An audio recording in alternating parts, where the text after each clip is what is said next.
período do estudo considerado foi de janeiro de 2020 até dezembro de 2020. E a análise estatística ela foi performada dentro daquele programa Planilhas Google. Um pouquinho dos resultados. Como número total de teleconsultorias sem distinção por área do conhecimento, a gente teve um total de 2.076 teleconsultorias do período de janeiro a dezembro. Agora, considerando assim, o total de teleconsultorias odontológicas, a gente teve 92. E a porcentagem do total na verdade, a porcentagem de teleconsultorias odontológicas do total de teleconsultorias foi de 4,4% ao todo. Alguns meses sendo um pouquinho maior, alguns meses sendo um pouco menor.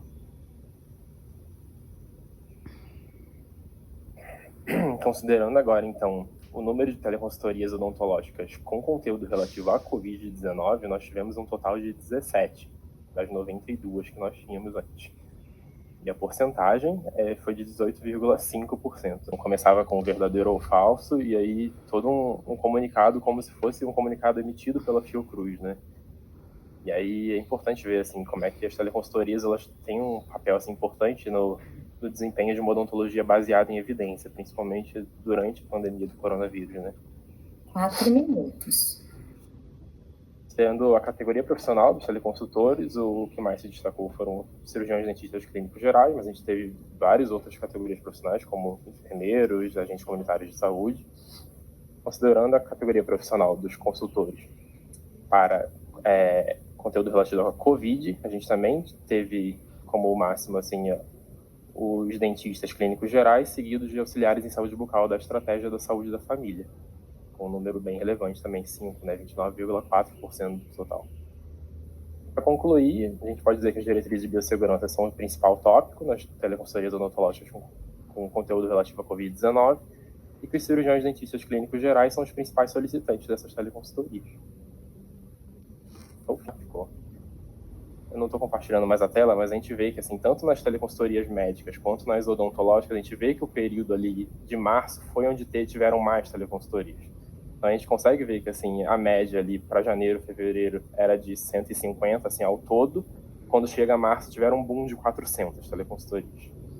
E aí, depois, com toda a interrupção dos atendimentos que a gente teve, né, para só atendimentos de emergência e urgência, tanto nos dois setores, né, a gente tende a presenciar essa queda ao longo do tempo. Então, assim, foi mais uma questão assim, para conseguir analisar a prevalência ao longo do tempo mesmo, essa subida e descida. Eu gostaria de parabenizar pelo trabalho, pela iniciativa. A todo momento a gente percebe, né, que você realmente participou efetivamente do trabalho, isso é muito bacana, e realmente um assunto tão em alta.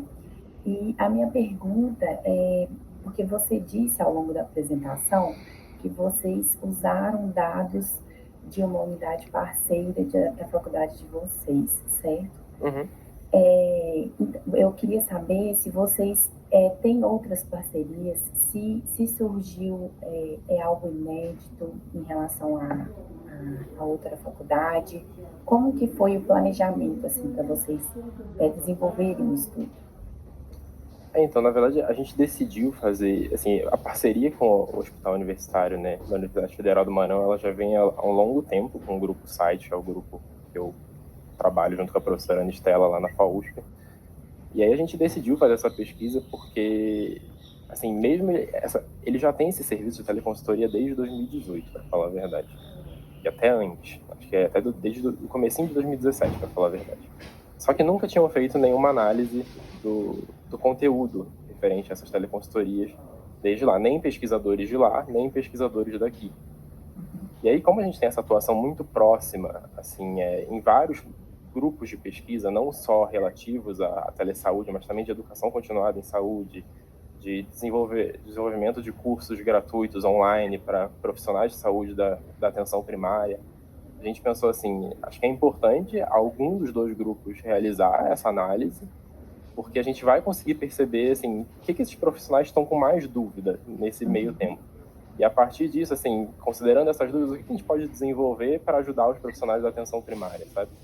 Então, meio que foi assim, uma via de mão dupla. Eles ofereceram para a gente os dados que eles já tinham coletados num sistema que é super legal, que eles têm, super inteligente, E a gente, em contrapartida, ofereceu toda a análise para depois, juntos, a gente conseguir subsidiar essas ações para ou desenvolver outro curso aberto, ou então desenvolver novas perguntas de pesquisa. Acho que foi bem baseado nisso, assim, nessa necessidade que a gente viu, assim, que se fez muito presente nessa época.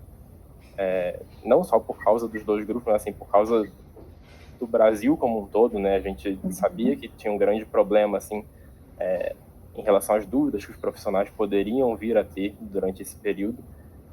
Então, a gente pensou, assim, por mais que seja um estudo focado, né, que ele seja analisado dentro de um núcleo específico, que é o Núcleo de Saúde do Maranhão, que atende Unidade Básica de Saúde da região do Nordeste, a gente sabe que ter esses dados, né, ter essa referência do que os profissionais têm mais dúvidas, pode acabar subsidiando ações que podem impactar, assim, depois de uma publicação, em como vários outros grupos de pesquisa veem a sua própria atuação local.